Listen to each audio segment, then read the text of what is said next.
Hello, everyone. Welcome to the Cybersecurity Recruiter podcast. Today I'm joined by Lindsay. Lindsay Kaye, how you doing? Doing well, thank you. How are you? I'm all good. I'm all good. It's been a fairly good week so far. Just like nothing gone drastically wrong. We've had a couple of wins. So yeah, I'm in quite a good mood, and it's nearly the 4th of July. And it's nearly Friday. So I think the listeners are catching us at a nice time, Lindsay. Hey. Yeah, always excited for a short week. Yeah, definitely, definitely. But yeah, no, nice to see you. I'm just going to do you a bit of an intro for the folks out there that don't know you, Lindsay. So started off life as a software intern and have progressed well since then. You then joined MIT and you were a lead software systems engineer and a lead cybersecurity researcher and group leader. You've also done some contributory writing in relation to ransomware and published articles on that. You were at Recorded Future for almost 4 years, progressed nicely there from director level to senior director level. And you are currently the vice president of threat intelligence at Human. Welcome to the show. Yeah, thank you for having me. Yeah, no worries. Nice to see you. I know we had a nice chat when we were planning this pod and talking about different things, and there's a few interesting things. So I'm looking forward to diving in today. But I know I've done you a bit of an intro, but I never think I can do it justice or do it as well as you. So kind of, who are you? What do you get up to? And what's a day in the life like? Okay. At this point, like you said, I am vice president of threat intelligence here at Human. So primarily what we focus on here is bot threats and ad fraud and really trying to help our customers tell who's real on the internet, which in this day and age, especially with agentic AI and everything out there, it's a lot harder than it was maybe 5, 10 Mm. years ago. So that's the problem space I currently work in.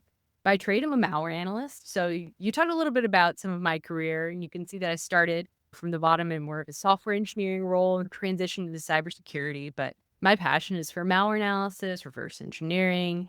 So a day in the life right now, in addition to leading the team, so being responsible for strategy and a lot of the publications and how we work with the different product teams and research teams and things like that at Human, I do like to get my hands dirty with some malware analysis. So that is always fun for me. I particularly like native code, Windows binaries. So when we get something particularly exciting, the team will push that over to me. Also, you may have seen that I actually recently wrote, and it's officially published, my book on actually the topic. So dissecting the dark web. So you can learn all sorts of malware analysis techniques and tools and how that relates to the different tools that are bought and sold on the dark web. Cool. Yeah. So the book's out for everyone now, yeah? Yep. Is that yeah, Available it's wherever okay. books are sold. Really, yeah, because last time we spoke, it was in the, I've forgotten the terminology now, but it was only Pre-order. available. That was it, yeah. As That of was it. yesterday, it is official for everybody. So Okay, cool. Yeah, I think. Do you know what as well? Like that kind of read as well, because it's if you're not embedded within that community or space, I think it's like a part of security that like just fascinates everyone. Like it's like oh, dark yeah. web, like well, yeah. So I think it'll do well and it'll intrigue a lot of people. And by nature, a lot of people in security are pretty curious as well. So yeah, The big yeah, things that I like to say is, malware doesn't happen in a vacuum. It's not just about looking at a binary. It's understanding a lot of the context behind it. So you're not only learning the malware analysis, but then you have a lot of the dark web stuff. So how is it bought? How is it sold? How is it marketed? What purpose does it serve ultimately in conducting an attack? To really help you understand, why are you looking at this in this way? What are you looking for? How does the context actually make it make sense when you look at the technical part? So tying that all together is one of the things that I want to make sure, because like the cybersecurity community sometimes has really great understanding of the technical or really great understanding of the context, but really putting both together, I think helps people who want to learn more about this. yeah, definitely. And I suppose that's where a lot of the real art and craft and skill is like chaining things together or like talking a more traditional, so like chaining different vulnerabilities together, Yep. or in this case, malware. It's like Pivoting that's and where understanding and they're leading it all back. Yeah, absolutely. that's where the real magic happens. I'm thinking of different examples where stuff that's looked pretty low from a severity level can actually really not be if certain things chain together. So You yeah, get I'm enough of imagining. them. Yeah. Oh, is there anything for people listening? So one of the things you said about making sure people are real on the internet, that just sounds Mhm. like that is probably never more topical than it's been now with deep fakes and AI and everything. Is there anything in particular, if I'm listening and I'm maybe a little bit outside the kind of where you are, is there anything that you could teach the listeners that could help people on that front, or any kind of things that you would initially look for that would help folks? So, in terms of some of the stuff that we look at to decide if people are real on the internet, one part of the investigations that we'll do is oftentimes these campaigns are run by different entities, let's say. And sometimes you'll see, let's say, for example, a tool is being offered by some persona. Obviously, that is a persona. But what you can do is you can start realizing, okay, do they also have a presence on, say, like really popular social media, social networking sites such as like Yeah. LinkedIn? Like, how are they marketing themselves? Are they associated with another entity? And then you start to look at some of the images. And back a couple of years ago, it was a lot easier to tell if somebody was AI generating their profile picture. But now you kind of start to realize, okay, is this a real human? Is this company? Do they have real looking employees with real backgrounds? Have we seen videos of this person, let's say, presenting at a conference? Okay, maybe that's a slightly more real individual, right? Versus somebody who's a very new entity and they have an AI generated profile picture, not just like kind of fixing it up, because I know a lot of people like to make themselves look a little bit better, but is there some sort of reality? Is there a backstory to this person or this company? Or let's say, for example, we look at a lot of different sets of apps. For example, is this app something that is well known by a well known publisher? Or is it something that just popped up yesterday and claims to offer you free something or other? So really putting together all those different contextual clues. So some of what you were saying about chaining all the vulnerabilities together, it's chaining all the different pieces of information together and then making a judgment from that of, is this a real person or is this not? Yeah, yeah. And do you know what it is as well? I think because people are probably on the lookout for stuff like that, or it makes like the personal branding piece and doing stuff like this even more important. Because if stuff is just like a one AI generated photo and there's nothing out there, like it maybe wouldn't have raised as much suspicion 5 or 10 years ago, but it does now. And you see a lot of people like, we have our own websites, we have a big LinkedIn presence versus people who have almost none.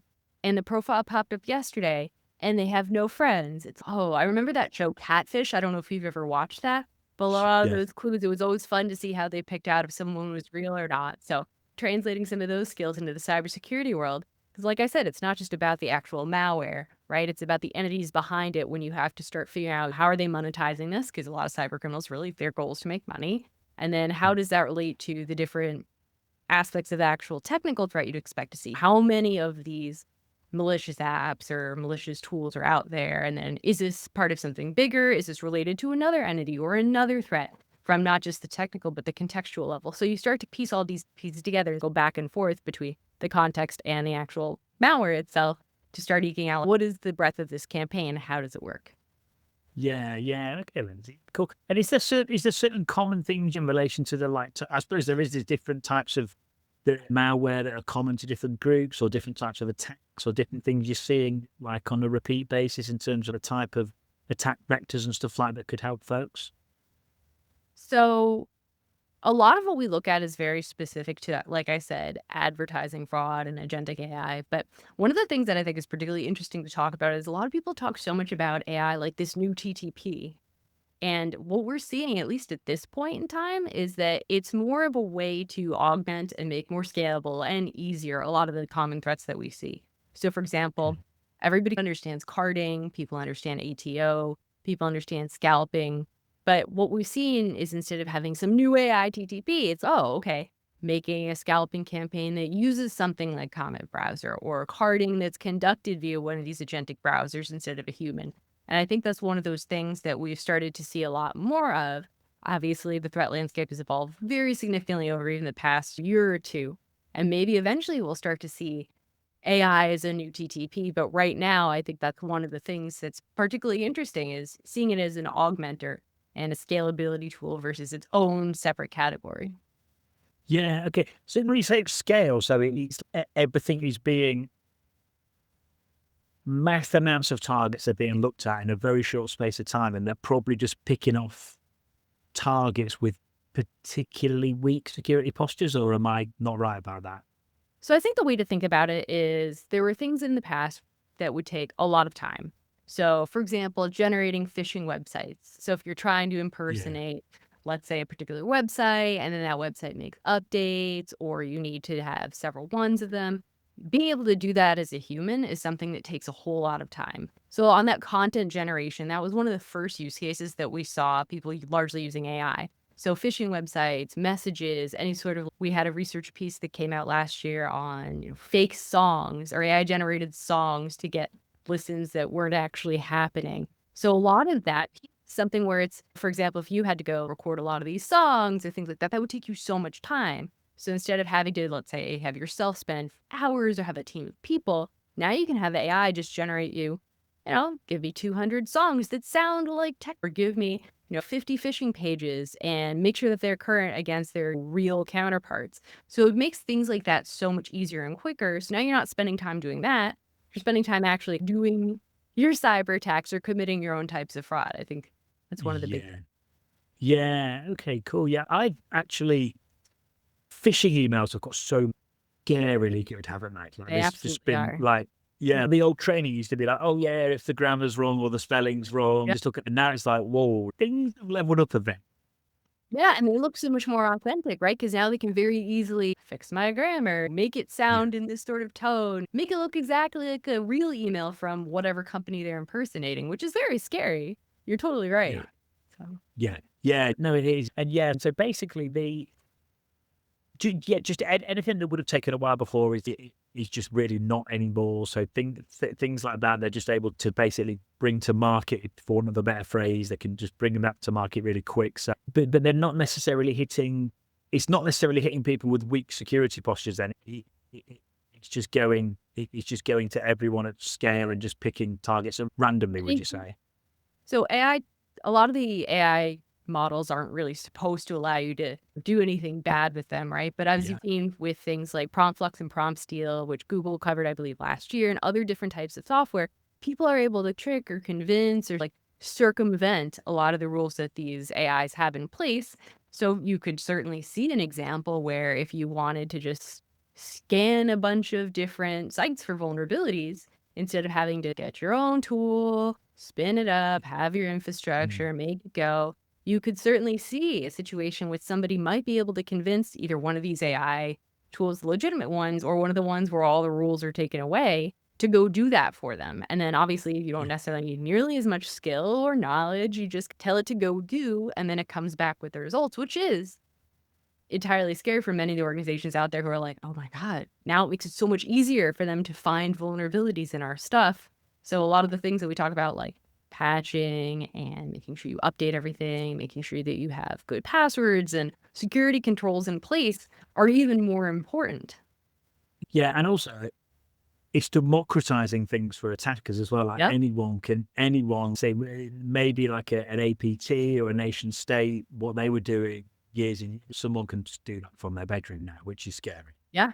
And it obviously things like the dark web make a lot of these tools very accessible to people, not just the AI ones, but other ones as well. But now you have this other component where it democratizes it even further so that you don't even need to go on necessarily dark web and buy these tools. So it's a lot more of like what you can trick these common everyday tools that you and I probably use often enough into doing something bad. And I think that's something that scares a lot of people because it's, oh my God, anyone can do this. And we're kinda getting closer to that.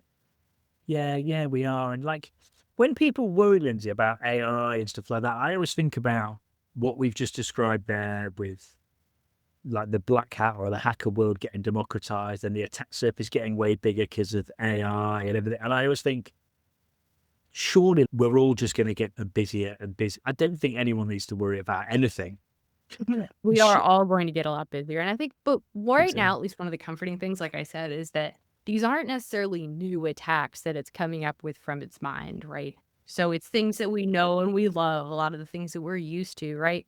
Weak passwords or open ports or other things like that, that it's now making just a lot easier and quicker for people to use. But a lot of the same things that we know about security protocols and putting those things in place are still true. So that's comforting for now. At least I don't know if that helps, but that's a good way to think about it, at least this time. Yeah, I think so. And I think as well, like the amount of software that's being deployed, at a rate that's being deployed, and everyone's just rushing Yeah. to get to market. Not everyone's thinking and talking about security like you and me are. So when you think about that as well, yeah, it's just going to I really do think a bit like when cloud computing first came onto the scene. I just think I think it's going to increase the demand, but it doesn't mean there's not going to be some destruction along the way, like in the job market and things like that. I feel like the whole world is just pretty rocky at the minute. Nothing's normal anymore. No, there's a lot going on all at once. There is.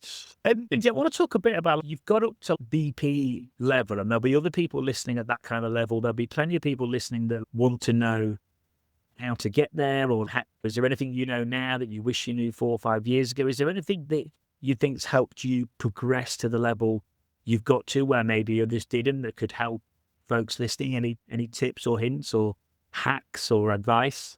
Oh, well, hacks, I don't know. I could talk a little bit about how I got here and some of the things that I found particularly valuable, if that would be helpful. So you alluded to it, but I started my career as a software engineer. So purely software engineering, and one of my projects at MITRE came to a close. I needed to find a new project. They said, hey, we have this reverse engineering task.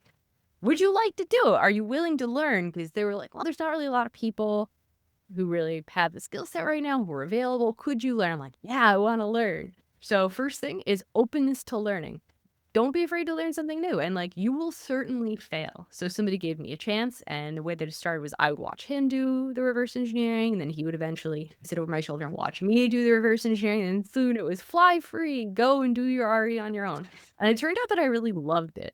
So having that really firm technical background, I think, was something great to establish my skills, my understanding, and really be a credible person. Because one of the things that, as you go up, having some credibility and knowledge in what you are leaving people to do, I think is really helpful in getting your team to say, okay, this is someone I can follow. And then at the same time, while working at MITRE, I actually got my MBA. So a lot of people are like, oh, MBA, like that's so strange. So this is something that I think has really been super important. So obviously, we all like doing research. We all like doing the fun technical stuff, but really trying to see why and how what you're doing relates to the business. So it's super important to be able to say, we should do this because the ROI is here, or it benefits the business, and helping not only to understand that, where it fits in, but also convey it to people who are in the positions where they decide. Your executive leadership team, and I'm on the SL team now, the senior leadership team now, but there's always people above me that I have to justify why we're doing what we're doing, how it brings money to the business, and how it's beneficial. So having that skill set to, first of all, at MITRE, propose, win funding for, and then lead my own research projects. And then as I moved into the director role at Recorded Future, it became a lot more important. So Recorded Future is in a very different position than, let's say, MITRE. It's not an FFRDC. So now how is what I am doing really impacting the business, the bottom line, the different sorts of things that we could be doing? Why are we doing this and not that? And then that's something that's really helped me grow my career, is not only having the deep technical skills to have my team respect and understand and feel like I'm somebody they want to work with and for, but also having the business acumen to communicate upwards and to other people who are not in a technical role, who don't understand necessarily the intricacies of why we're doing what we're doing, and they don't want to hear, oh, it was fun. So being able to communicate with both sets of people is something that I think has really been helpful in my career. And it's something where if you are a technical person, you don't necessarily have to get an MBA or have to get a business degree, but having at least the understanding of why you're doing what you're doing from a business perspective and being able to communicate that. So something that I've always spent a lot of time, even in high school, one of the things that my school really taught me is the importance of writing and presentations and being able to communicate. And that's something that I got fantastic at. It's so important in real life, because I'm sure if you're able to talk and explain and put something in words somebody else will understand, even if they're not you or on your team, I think that it's something that has been extremely helpful for helping me get where I am. Yeah, thanks, Lindsay. There's so much you said there. It's just so valuable and so important. Yeah, like in a good way. I absolutely love it. And by the way, like combining commercial awareness and reverse engineering, like that's a pretty cool thing to combine. Like if you can get like the business acumen and the technical, and then that means you can communicate with these really low level guys and girls as well as with the board or with C-suite. Like that is a skill set that's a skill set that takes you far, isn't it? It absolutely is, because you're going to interact with all these people at some point. So being able to talk to both of them is critical. Yeah, it is. And like just being able to articulate things and explain things. Like you said, the board of directors doesn't want to hear that it was fun. They want to know how it's affecting Yes. how it's affected the bottom line and stuff like that. But I feel like these things have always been important, but I actually feel like with AI and automation coming in and wherever all that technology goes and that ability to communicate and explain risk and articulate risk in a clear and concise manner and get to the point when you're talking to people at C-suite, because they kind of like it when things are just pretty direct, simplified. Like that is like an art and craft. I don't think it will ever go. I think if anything, it's going to get more important. Absolutely. And as things like automation and a lot of the AI comes and gives you an answer, for example, it's like I could say, what are the top risks to my business? AI will give me something, but is that true? Can I tell whether it's right or wrong? Is it something that I could necessarily build out and articulate myself without needing to rely on this tool? Because I'm sure you've been in meetings where you show up and it's, let's say, the board or it's a high level manager or something like that who asks you a question. You can't just say, okay, hold on 1 second. I need to put it into my AI and check the answer. You need to be able to understand enough and be able to communicate it clearly without these tools. I think these tools are great and they help, I don't know, think through a problem or think of ideas, things like that. But relying fully on them has a lot of risk. So having the skill of being able to do all these things, I think is going to be important, even if AI takes over even more than it has.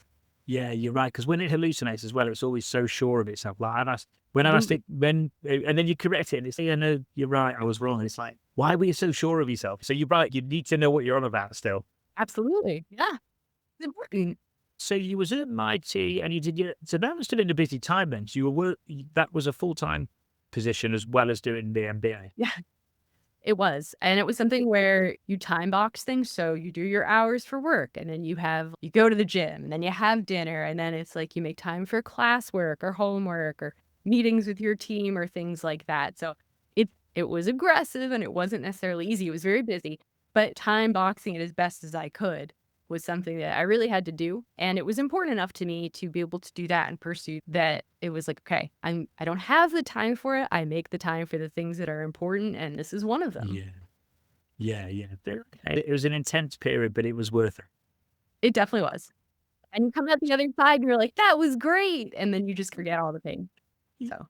And I think it's important for people to hear that as well, because it's like most people I speak to that are at your level, Lindsay, and have done well and had success in the industry, like there's been, maybe not all the time, but there's certainly been periods of their life where like things have had to just go out of balance for a little bit because they've just had to get stuff done, move forward. And there has to be those periods, I think, where you really do push if you want to be way above or extraordinary, if you like, much better than others. Absolutely. And the same thing with the book, right? So I remember when I was like, I'm going to take on writing a book, and my boss was like, that's going to be so much work. I said, okay, I'll time box it again. It's like work, gym, dinner, book time. So it's, like you said, it's a period of a lot of work. And I know a lot of people are like very worried, oh, what if I can't fit in, things like that. And it's one of the things where it was a lot of work. It was weekends and evenings. So instead of watching TV or hanging out reading a book, it's like you're doing this, but you're ultimately doing it for a reason and you can feel that accomplishment. So I would say to people that if you're in that situation now, look at the things you've accomplished. I know it's hard and I know it sucks right now, but hey, I finished another class. I finished another chapter. I don't know if you're training for a marathon, let's say I ran another mile when I couldn't 2 months ago. Looking at those small accomplishments on the way to your bigger goal, I think at least for me has been really helpful and say, okay, let's keep going. Let's keep doing this because you can't just wait to the end because you are making improvements every single day. And I think ultimately, I might have said this before either on the phone, but I think ultimately like that is what actually makes us happy as human beings. Like when you push yourself and you go through some struggles and you think, how am I going to do this? And then you come out the other side of it and it's all fine and it works out well. I think that kind of roller coaster, if that's the right word, like I actually do believe that is what, it's that sense of purpose, sense of achievement, is what makes us happy. I think. Absolutely. And it's like even the littlest things where it's like, I really didn't want to do this spin class this morning, but I got up and I'm here Yeah. and we finished. And it was like, yay. So things that are, I like to sometimes say that things that are hard, worth having are hard a lot of the time. And not everything, but at least in this case, like some things are going to be hard, but it's going to be worth it in the end, even if the Yeah. struggle is prolonged. Yeah, definitely. The thing is about a book as well, Lindsay, like your knowledge around that area is obviously mega anyway, but doing the book, and you'll know better than me because I've never written a book, but doing the book, I'm imagining it really solidifies that information in your own mind as well and probably reinforces a lot of stuff that you know already. And you maybe have to look, it probably, I'm Absolutely. imagining it helps you as well as other people, is what I'm trying to say, I think.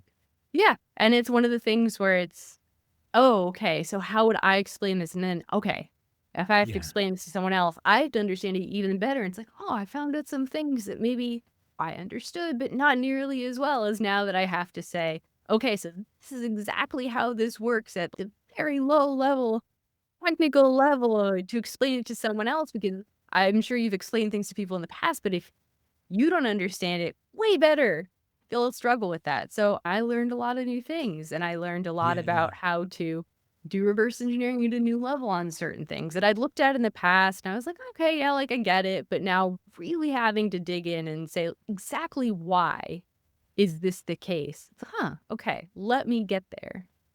Yeah, no, it's good. I could. Let's say I'm not readable, but I can imagine it pushes you to your limits. Yeah. But it was worth it and it was fun. Definitely. Literally, you talked about communication. If I'm listening to this and I'm thinking, yeah, do you know what? She's right. I really do need to get better at like communication and putting myself out there and articulating things, but I'm not great at it. Is there any? I know we've talked about the book. Is there any other things that you do to like really enhance and refine and get your communication better if I'm listening thinking I need to enhance that skill set? So I know there's a lot of free trainings for things like presentation and writing things out there. I would say explore those. And then the biggest thing that I've benefited from is practice. So I've spoken at so many different conferences in life, but that's kind of the final output of what you don't see behind the scenes is I'm practicing and running my presentation and tying it. And it's like, okay, was that the best way to say that? Did that make sense? Tricking nice individuals in either my family or my coworkers into watching me give me some feedback early on in the process was very helpful. And then I kind of started to learn what worked, what didn't work. So a lot of the time it's practicing, figuring out, taking a good honest look and say, okay, what am I good at? What did I do well on this? Could I have written or communicated or put this slide deck together better?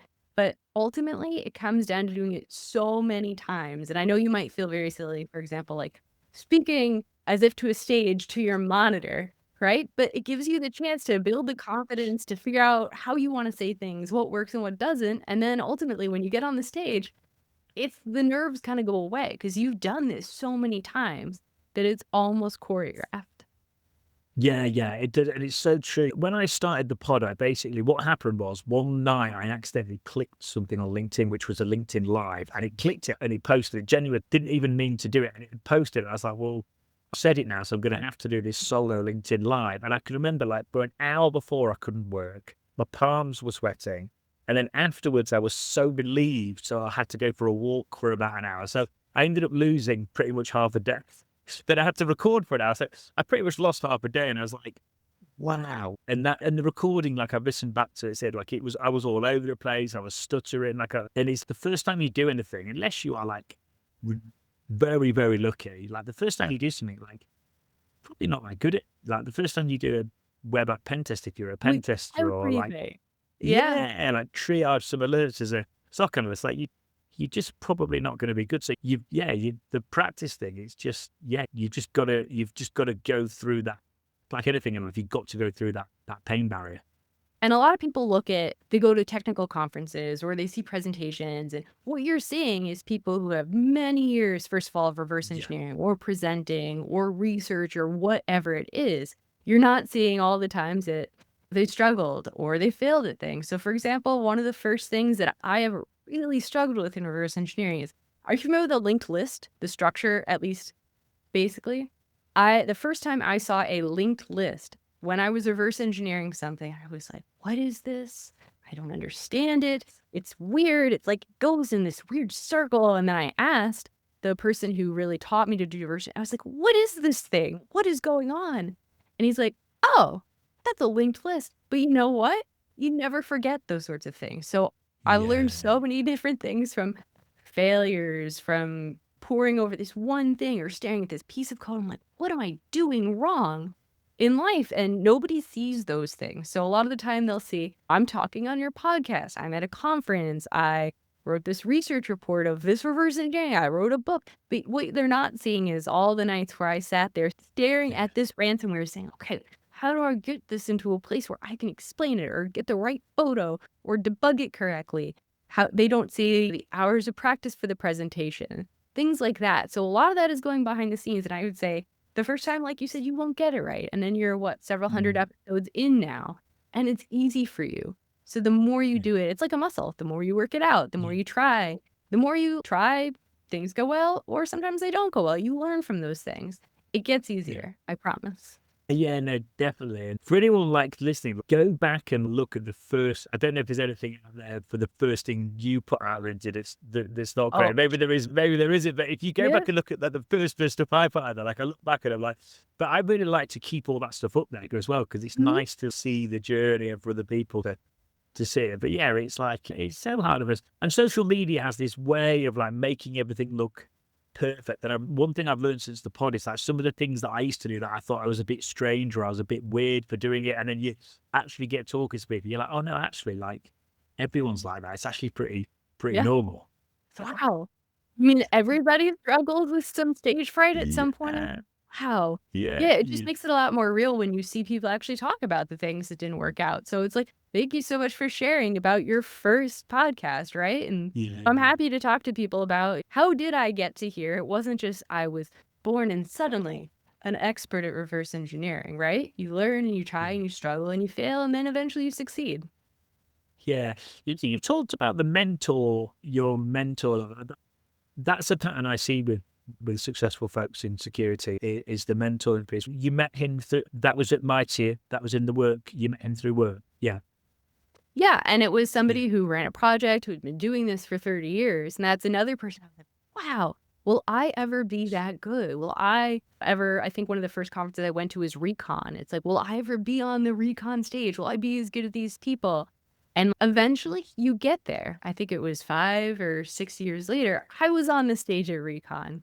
So it's like meeting people at work that a lot of people talk about mentors. I talk a lot more about a sponsor. So somebody who's not Okay. only willing to give you advice, help you, teach you, but also represent you positively too. If your management's different or up or help you get those opportunities, because it's great to get a lot of advice and learning, but sometimes I'm sure it helps to have somebody who's in a higher role or more well known within the organization to help you get to that next step. Yeah, it does. I can relate to that with recruitment as well. If you get to know someone or you do a good job and someone's well known in the industry and they match you and then that snowballs. And I think as well, did you found as well, like when people see you put yourself out there and put the effort in and they can see that you want to better yourself, you're passionate, you want to learn. I think, especially within the security community, I feel when you are like that, people want to help. And a lot of people that have done well want to give back and they want to see the next kind of generation of guys or girls come up. So I think if people are listening thinking like, how the heck, like, how'd you get a sponsor? How'd you get a mentor? I don't know if you've got any additional advice to this, but if you put yourself out there and you really are in it for the right reasons, I was surprised how much people wanted to help. Yeah, I think that's a really big thing. So when I see people who are working hard, they're like, here are all the things I'm doing. What else do I need to do? It's they're investing so much in their self. And that's really motivating to me. It's yeah, I want to help this person versus Yeah. somebody who doesn't necessarily invest in themselves. But when you see someone try so hard and it's like sometimes they just need, hey, this person was a really great person. You should totally look at them. They're doing really great work. Or I've been on conference paper committees. It's like, hey, I see really great things in this person. Maybe they're not as well known as this other person that's also competing, but we should definitely give them a chance. I've seen their work and they're new in the industry. But so seeing that effort, it's really motivating not only to me to be like, oh, maybe I want to sponsor this person, but it's also great to see that, man, people are really busting their ass. They are, yeah. And I think I don't really bias towards the security community because I think it's, yeah, because we're like all in security, but I feel like it's a lot different to other. I don't think the finance industry is as friendly as the security. Like I'm sure there's all security business owners and like everyone shares ideas and people that are in competition with each other Mhm. help each other out. I actually don't think that's normal at all across other industries. I think it's quite unique to security, and I think people should be aware of that, like, because it's something to take advantage of. Because it's a really good thing when it comes to learning and actually making things safer as well. Yeah, and I think it's a lot of that almost hacker mindset that people Yeah. have. So it's you're here to solve the problem, to figure it out, and kind of fight against whatever the technology is. I don't know if you've ever been to any of the villages at DEF CON, but it's like the voting machine booth hacking, for example, or other different, here's this thing, and people are like all banging on them together, and it's not about winning or being the person who solves it. Maybe for some it is, but largely it's a team effort against the thing, not each other.